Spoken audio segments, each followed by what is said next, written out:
कभी भी ये दोनों एक ना हो जाएं, इसके लिए पूरी ताकत लगाकर अपने एजेंटों को उन्होंने भारत की बहुत सारी संस्थाओं में घुसा के बिठा दिया कि ये समाज एक ना हो जाए। और इस तरह से बदस्तूर गाय कटती रही और हत्या होते होते करोड़ों की संख्या में पहुंच गई। जब अंग्रेज गए 15 अगस्त 1947 को, तो भारत के महात्मा गांधी जैसे कुछ क्रांतिवीर जो जीवित थे, उन्होंने ये प्रश्न उठाया कि हाँ, और कहा कि अब अंग्रेज गए हैं, जल्दी से गोहत्या बंद होनी चाहिए। तो वो गोहत्या बंद होने के लिए भारत की संसद में प्रस्ताव आया, और उस प्रस्ताव को लाने वाले एक बहुत अच्छे सांसद थे, उनका नाम था महावीर त्यागी। वो कई बार संसद सभ्य बने थे, माने खासदार बने थे। सोनीपत नाम का एक क्षेत्र है हरियाणा में, वहां से वो जीत कर आते थे, और किसी राजकीय पक्ष के टिकट पर नहीं, अकेले जीत कर आते थे।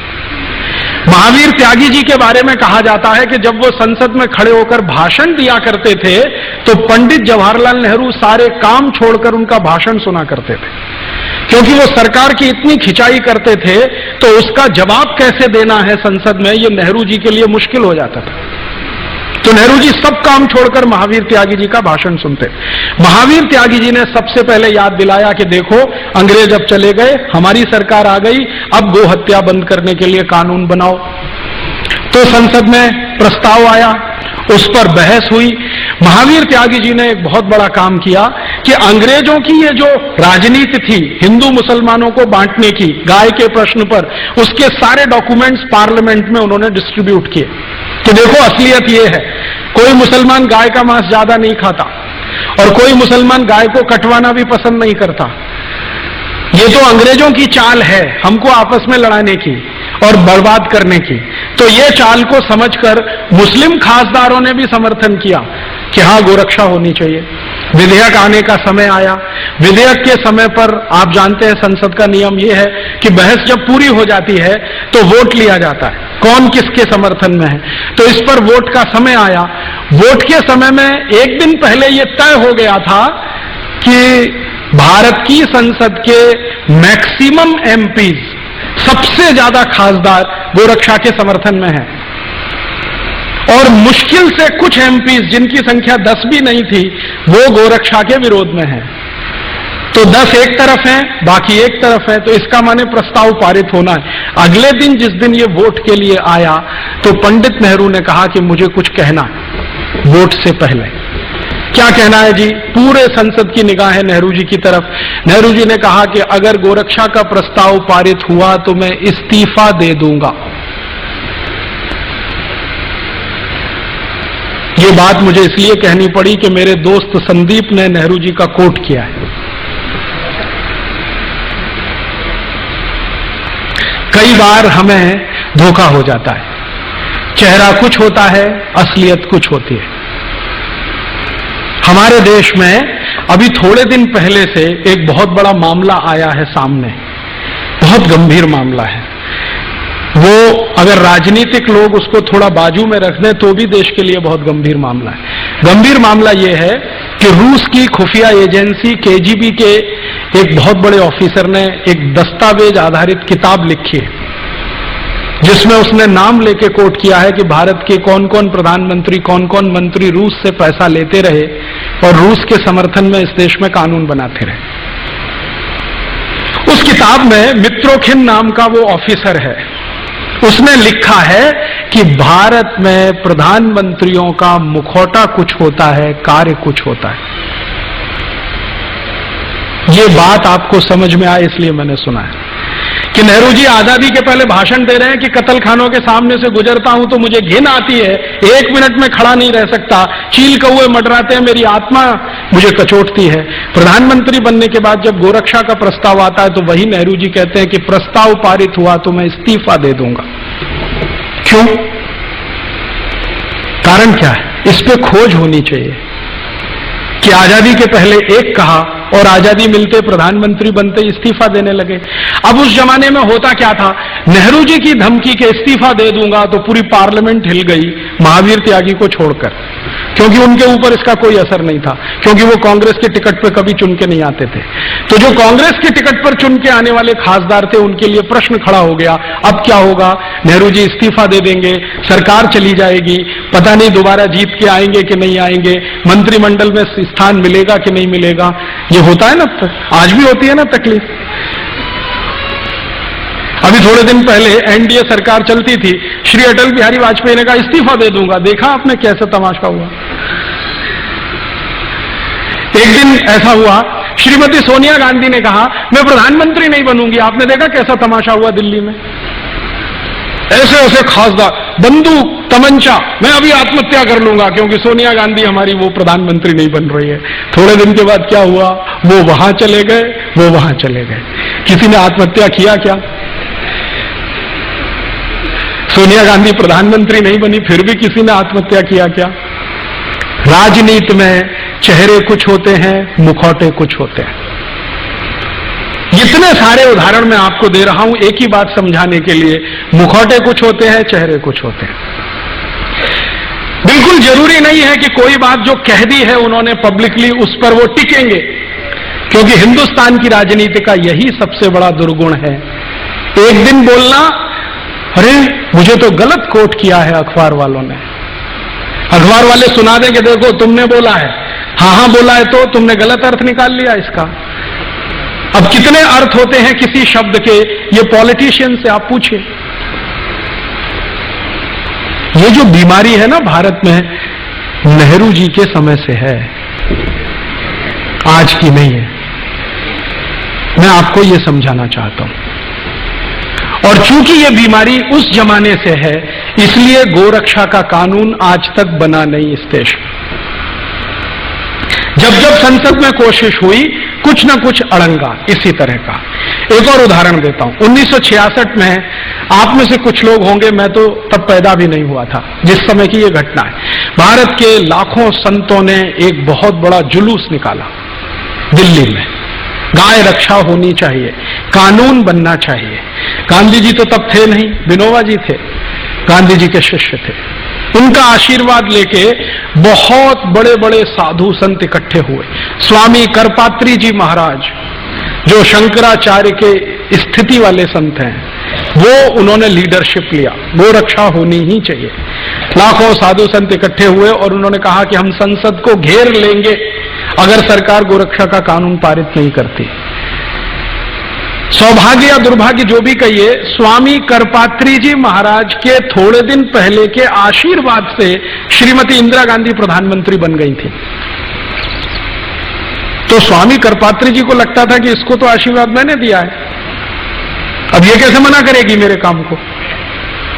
स्वामी जी को मालूम नहीं था, चेहरे कुछ होते हैं, मुखौटे कुछ होते हैं। अच्छा, विनोबा जी ने भी आशीर्वाद दिया था, आपको मालूम है, श्रीमती इंदिरा गांधी को। इंदिरा गांधी जब प्रधानमंत्री बनी थी तो उनकी पॉलिटिकल पोजीशन बहुत कमजोर थी। उनके सामने जो टक्कर में थे ना, वो बहुत पावरफुल लीडर थे, निजलिंगप्पा, बहुत पावरफुल आदमी थे।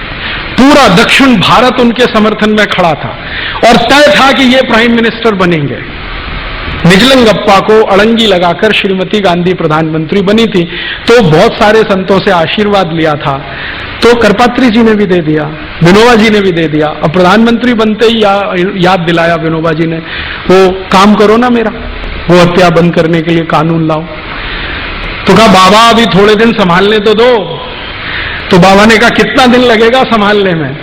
तो दिन बीतते गए और करपात्री जी महाराज का धैर्य चुक गया, तो उन्होंने एक बहुत बड़ा जुलूस निकाल दिया। सरकार को घेरना है, संसद को कॉर्डन कर देना है, कोई अंदर जाएगा नहीं, कोई बाहर आएगा नहीं जब तक गोहत्या बंद नहीं होती। आप जानते हैं क्या हुआ? जिन करपात्री जी महाराज के आशीर्वाद से श्रीमती गांधी प्रधानमंत्री बनी थी, उन्हीं के ऊपर श्रीमती गांधी ने गोली चलवाई और एक नहीं सैकड़ों साधु उसमें मर गए। लेकिन गो हत्या नहीं रुकी, वो वैसे ही चली। उसके बाद स्वामी करपात्री जी ने, उनके शिष्य बताते हैं, मैंने कभी उनसे सीधे बात नहीं की, स्वामी करपात्री जी ने श्राप दे दिया और वो ये कहते हैं कि उसी श्राप का दुष्परिणाम है कि जिस तरह से श्रीमती गांधी ने गोलियां चलवाकर मरवाया था गोरक्षा भक्तों को, उसी तरह से श्रीमती गांधी मारी गई।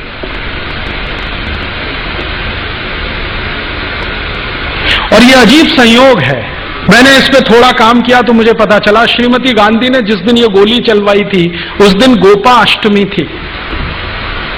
भारत में गाय के पूजन का सबसे महत्वपूर्ण दिन है गोपाष्टमी, दीपावली के कुछ दिन बाद आता है। और श्रीमती गांधी को जिस दिन गोली मारी गई वो दिन भी गोपाष्टमी थी।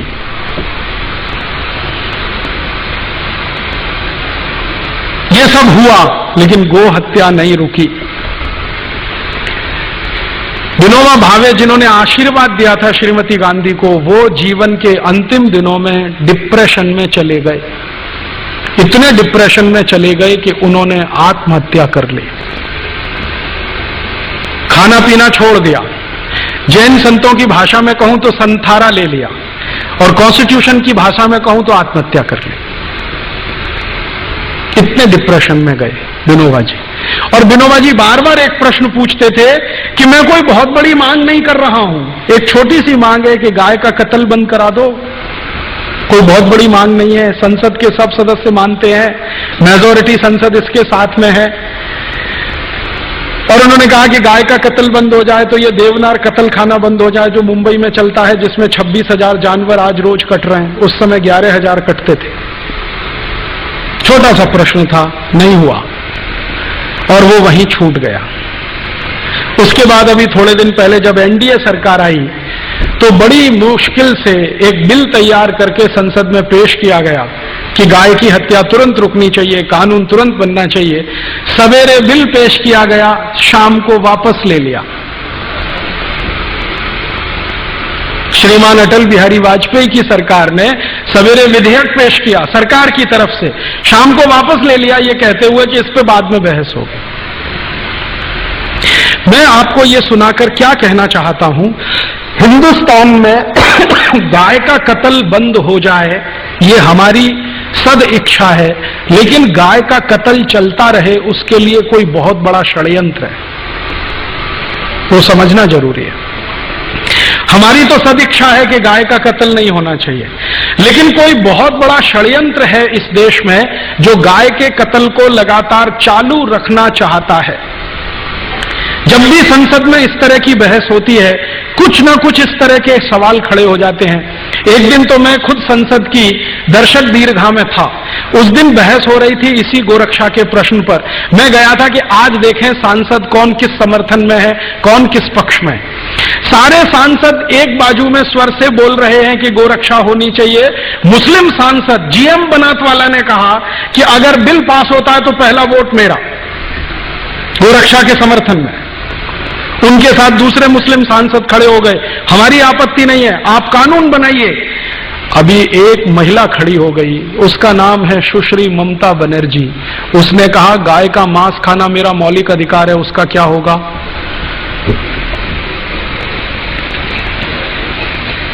गाय का मांस खाना मेरा मौलिक अधिकार है, उसका क्या होगा? और ममता बनर्जी ने सुप्रीम कोर्ट के एक डिसीजन को कोट करके बोलना शुरू किया कि कोई कसाई गाय का कत्ल करता है ये उसका मौलिक अधिकार है, उसका क्या होगा? ये सुप्रीम कोर्ट का जजमेंट है। तो मामला कहां बिल्कुल होते होते फिर फिसल गया। इसी तरह से एक बार और हुआ, हमारी संसद में सब तय हो गया कि गोरक्षा का बिल पास ही हो जाना चाहिए, सब हो जाना चाहिए। एक महामहिम भारत देश में राष्ट्रपति पद का चुनाव लड़े हुए एक व्यक्ति जीजी स्वेल खड़े हो गए कि मैं गाय का मांस खाता हूं, मेरा क्या होगा?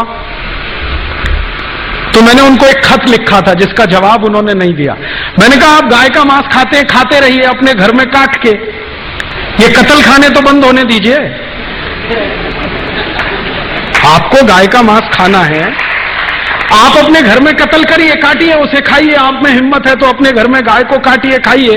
आपकी बीवी बच्चे भी आपको देखें उसको काटते हुए, खाते हुए, पड़ोसी भी देखें आपको काटते हुए, और अगली बार आप राष्ट्रपति पद का चुनाव लड़ें तो सबको पता तो चले कि ऐसा व्यक्ति इस देश में राष्ट्रपति बनना चाहता है। जवाब नहीं दिया उसके बाद, क्योंकि इस तर्क में क्या बुराई है? आपको गाय का मांस खाना है, ठीक है, खाइए ना, घर में काटिए खाइए। ये कत्ल खाने क्यों चाहिए आपको? ये तो आपके मांस की सप्लाई नहीं करते, ये तो एक्सपोर्ट करते हैं सबका सब। आप खाना है तो घर में काट के खाइए। उसके बाद बंद हो जाती है सारी बहस।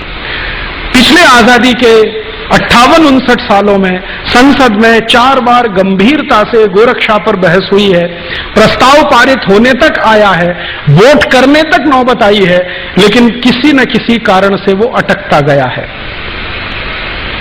कभी पंडित नेहरू के इस्तीफा देने की धमकी के कारण, कभी हमारे देश में सुश्री ममता बनर्जी जैसे खासदारों के ये कहने के कारण कि मैं गाय का मांस खाती हूं, मेरे मौलिक अधिकार का क्या होगा, कभी जीजी स्वेल के कारण, और कभी सवेरे विधेयक पेश किया और शाम को बहस करेंगे दोबारा, ये श्री अटल बिहारी वाजपेयी के बयान के कारण। हर बार ये हुआ है। मैंने इसको समझने की कोशिश की है कि आखिर गाय की रक्षा में ऐसा कौन सा प्रश्न है, या जानवरों की रक्षा में ऐसा कौन सा प्रश्न है जो भारत की संसद इसको होने नहीं देना चाहती।